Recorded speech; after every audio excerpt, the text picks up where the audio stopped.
Hello, hello, hello. We have another new chapter of Kaiji. Things got really blurry there for a second, didn't they? I think it's like because of the auto-focusing thing. If I like screw with it too much, oh, I can't make it happen now. But it sometimes seems to get really blurry and then not.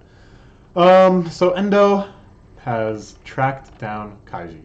He may not be aware. He may just be a little suspicious. He might just be kind of doing his due diligence to make sure that the recon team didn't overlook something. But he actually does have Kaiji on the other side of that door. At long last, a devilish circumstance has come to pass. He actually has Kaiji exactly where he wants him. But what will he be able to do? What can he do here? Because as soon as he breaks into, as soon as he makes his way into Kaiji's mom's house, he has to come up with some excuse to be there. Otherwise, the kind of cover is completely blown. Why was he coming from upstairs, too? That's kind of interesting to me.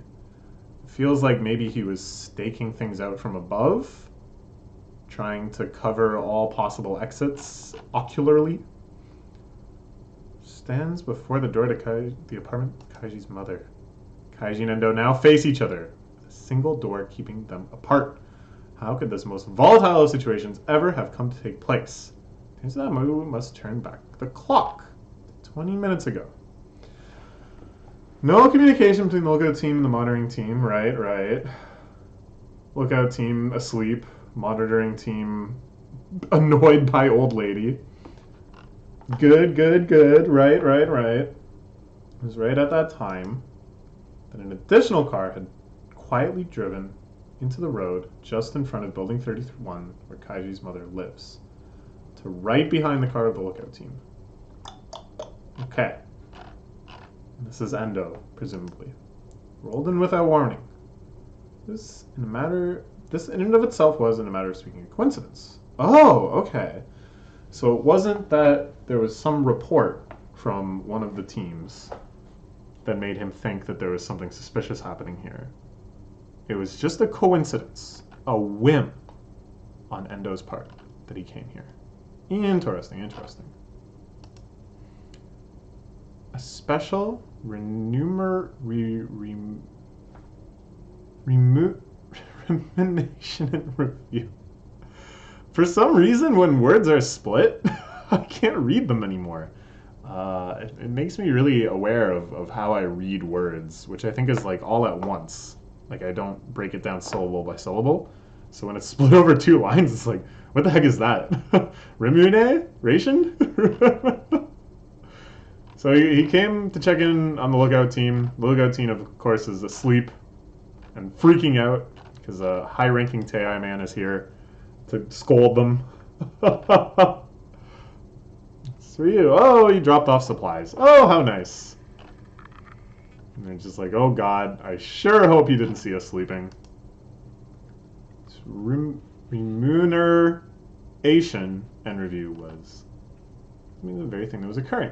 Kaiji to have happened to visit his mother on the exact same night. Many years of experience tracking down and chasing down debtors. Hunting hound luck that had done the trick. Interesting. The way they present his luck, his instinct that is built up from years and years of experience, such that he has almost a sixth sense for where Kaiji could appear. It kind of parallels the amazing gambling and those feats of insane luck and reads and stuff that Fukumoto protagonists have in their battles. It's the same sort of thing, right? Where you just see so many situations that your subconscious is able to do pattern matching that your conscious mind isn't even necessarily aware of. That you start acting before you really understand fully your motivations for doing so. But then it turns out, hey, I had the right read. The hunting hound luck. Is anything different? Nothing much. Did I answer you in the last hour or two? There's one old lady. Some old lady, huh? And Endo is immediately suspicious. Then go to the third floor where Kaiji's mom lives. She's up to the second floor, so it's no problem at all. Let me say for sure. It's this late at night and we haven't seen her come out. It's probably someone who lives here rather than a visitor. Oh, okay. So that is something that Kaiji could have maybe, if he got out fast enough, could have maybe allayed some suspicions this way. Because now, if they did have a more comprehensive index of everyone they've seen coming in and out of the building, if they had been taking pictures, say, then they might be able to feel fairly strongly that they know every resident of the building. At the same time, they can't really infer too much from that, because people do stay over at their friends' houses and things like this. I don't know. To take action here and now was inevitable. I have to stop. It just throws me off sometimes, and then I feel like a real idiot for a bit. Okay. It's acting like it's nothing. His hunting hound senses are tightened. Presumption, a stereotypical presumption. There's no proof it was a resident whatsoever. How many times have you guys had shifts here? 7 times total. How many times have the two of you been paired together? The second time. That means take away 2 for 5 times. What's he getting at? What is he trying to prove?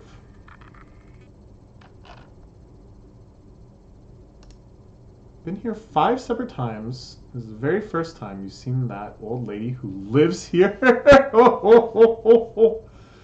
So shifts have been really late at night. Not that even common for people to come back that late. I like that he squats down and just blows smoke in his face. That's a real power play.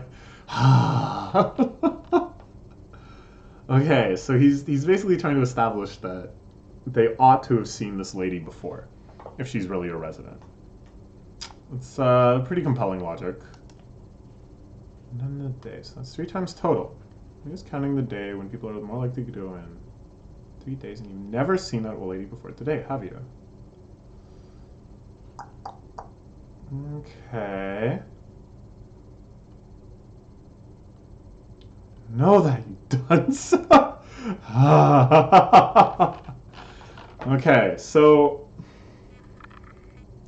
I think his point really more than conclusively, oh, we can prove this lady is not a resident, is like, didn't you think that was suspicious enough?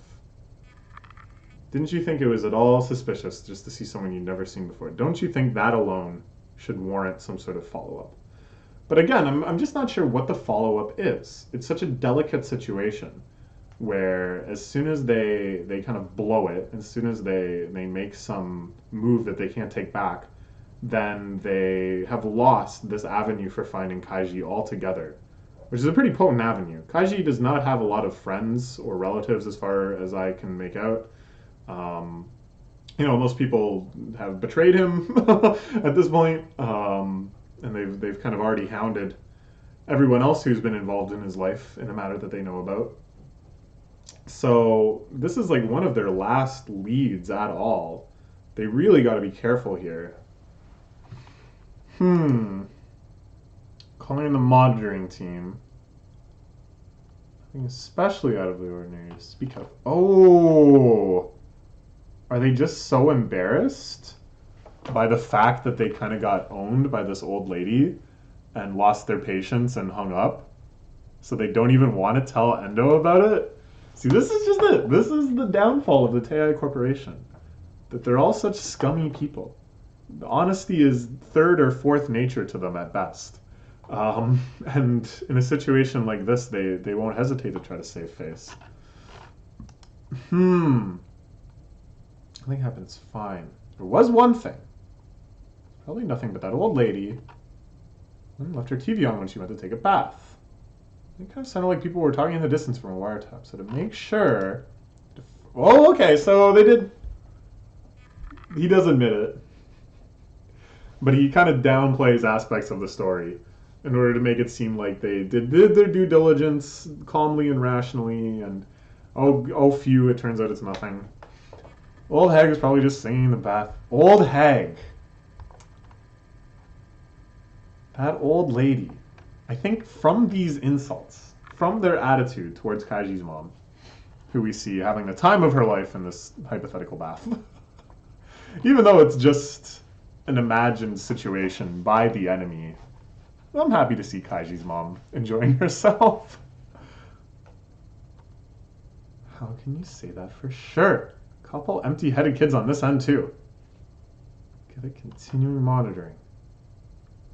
However, continue under the assumption that there's somebody else in the apartment with her. Suspicion of someone being there, still in the apartment as we speak, hasn't been cleared up. He's bad.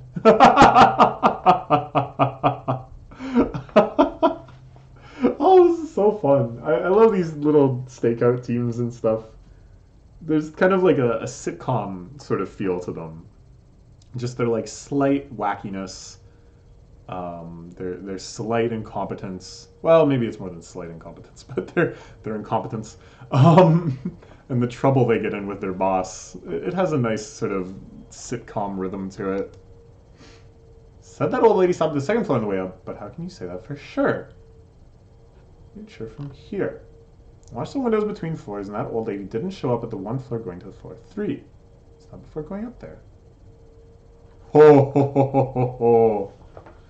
See, this is, now that Endo has this idea, immediately he ascertains the possibility that Kaiji did do of ducking when going up the one floor in order to progress to the 3rd floor unseen. And as soon as he considers that, the fact that this old lady stopped on the 2nd floor, which is like the ideal floor for using this bait, for using this trick to sneak past, now is actually evidence that it could be. It's like yet another thing where if the old lady was Kaiji, this is what he would do. And that what was observed is actually totally in line with the behavior of Kaiji under this circumstance. His hunting dog instincts. He's got the scent of blood in him now. Suspicious guy like him, heading around to the entity we're supposed to watch. That can't be good. Whoever lives there sees him. We're already suspicious sitting out here watching. More impossible. Yeah, CCC. This is the risk they run. This is the risk they run. If they do anything that's a little too suspicious, anything that makes them unable to sit there monitoring the way they have been, then this lead is as good as dead. This precious, precious connection to Kaiji. I feel myself almost rooting for Tei here. When I really consider just how difficult it is to catch Kaiji, how difficult it is to find this one bum in the hundreds of millions of people in Japan, or it's over 100 million, but it's less than 200 million, so it's not really hundreds of millions, but whatever. It's like, dang, they actually have a real uphill battle in front of them, and things like knowing where his mom lives feel they have the same kind of scent as those tiny little golden threads of hope that the protagonists cling to in Fukumoto series. That one path that'll lead to winning the gamble, that one hope you have of succeeding. It's like they've managed to bring it out in this Tei perspective as well, which is very cool. So now I'm actually like, oh geez, yeah, whoa, this is a risk. Nothing good ever comes from a superior sticking his nose in our work. Stir everything all up, and the ones who have to pay for it will be us. Okay. So the lookout team, a little stressed out as their boss does something. So he goes up a floor past Kaiji's mom's house, because Kaiji hears him coming from down the stairs. So that's pretty interesting to me too. He's still climbing up? I can prove he can't rely on us. That's a really outdated trick. Ooh. Yeah, he did it. He's like, oh, I'm all the way up on the 4th floor. So I guess that's why he went all the way up, was just to show how easily he can navigate the floors without them knowing. I'm up here. Easy, easy. And he made sure of it, but now it's not for sure at all. Lookout team really dropped the ball. But the hunting hound is on the case. Okay, so now this is the footsteps that Kaiji heard. He heads down from the 4th floor. Smells fishy in such a short span of time. He's the first one to actually synthesize the 2 reports.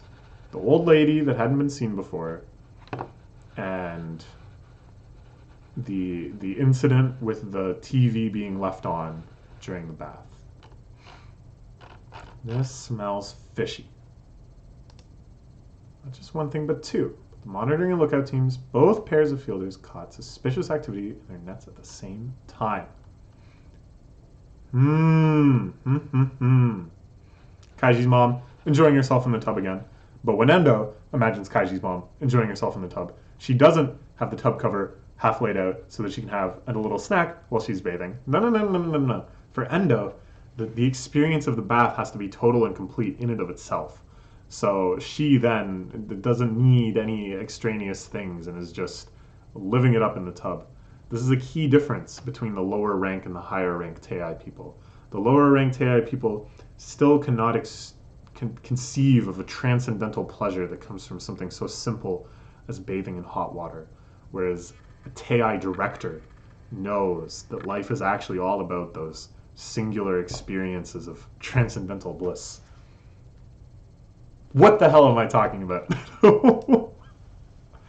Are you here, Kaiji?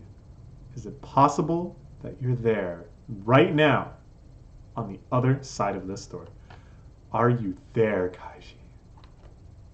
His hand moving towards the door, knowing that if he's too suspicious, if Kaiji's mom starts feeling weird, if Kaiji is somehow doing a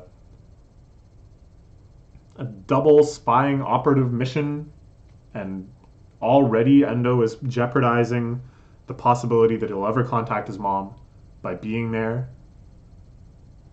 And Kaiji does know that he's there. Alright. We will see. We will see what happens in the next chapter. Thank you as always to Fukumoto Crazy. We're only 3 chapters away from being caught up, not just with the scanlations, but as we were saying before, with the entire world on this series. And I'm so excited about that. So please join me for more chapters to come.